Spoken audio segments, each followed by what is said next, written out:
So I have been stumbled upon this question. This question weighs upon two folds. There are one category of people who find this question, to a brainless solution. You'll just put it in desmos and you'll get it away within, a minute or two. And there is another group of people who find it very hard because they tend to do in, the manual way in the copy and pen. So today I'm gonna teach you how to do these kinds of regression questions. What we call here is regression questions. So let's try to understand let's try to get away with the understanding of these types of questions. But first you have to understand what regression means, and in the instances of inside the desmos calculator, what really doesn't regression mean. So the main benefit of using a regression in this desmos calculator is you will put some inputs, basically more than two or more than two inputs. Then you will get a chance to you will be able to create your desired equation with the help of your given inputs. So for example I have these two equations, okay? So sorry, these two coordinates. So what a normal person will do in, copy with the help of copy and pencil is, he will put this as x1, this as x2, y1, y2, and he will try to find slope, y2 minus y1 upon x2 minus x1. Then after finding the slope, he will put it on y is equal to mx plus c, yeah. And he will put one of the y value as one of the y value here, one of the x value here, and he will try to find uh, the linear equation. So there is another way to it.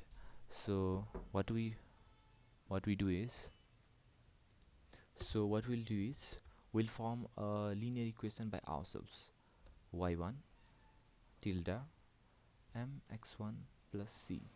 So one might ask, why are we using y1 instead of y, or x1 instead of x?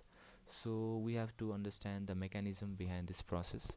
So if while using y1, the calculator is putting these two values 4 and 3. First, what this will do is put 0 in the place of x1 and y in the place of 4 in the place of y1. Then calculate.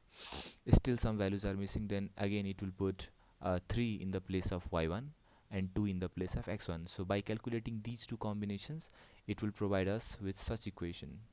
So we'll get y is equal to m as negative 0.5 and c as 4. So this will be our x, this will be our linear equation. So that is the mechanism behind this what do we say regression process. Now we have to get into the question.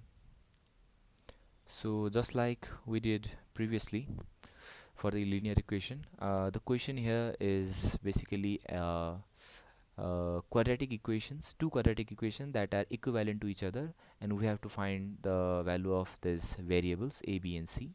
So what we'll do is just put this as it is, but in the place of x we'll place x1.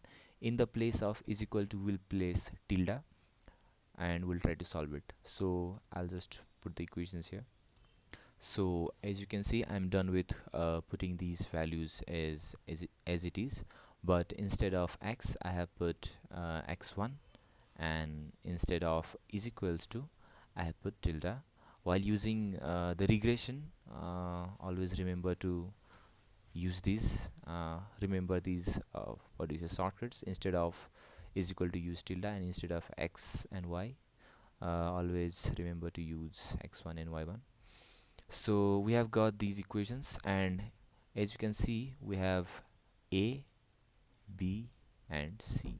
So if you put a, you will get the value, b, you will get the value, c, you will get the value. So we'll just put a plus b plus c. So we can see the value it provides is 2592, but since it's 48, uh, But along with a, b and c, you can also see this equation is only putting the parameters where x1 is, this equation is only putting x1 as 1. So there might be some instances where if we put x1 is equal to 2, this might get little messy and it would provide another information. So what do we do for this? So we have to make sure the value of a, b and c are constant for all the possible values of x. So there are two ways to do, but I'll recommend this one. X1 is equals to random 10. So what this function is basically doing is, this function is putting any random value from 1 to infinity into this equation. So it could be 1, 2, 3, and it's checking the possibility. So you can see the computer is putting any 10 random value to this question, and our function, our equation a plus b plus c still remains the same. So means this equation, so this regression is true for all the value of x from 1 to infinity.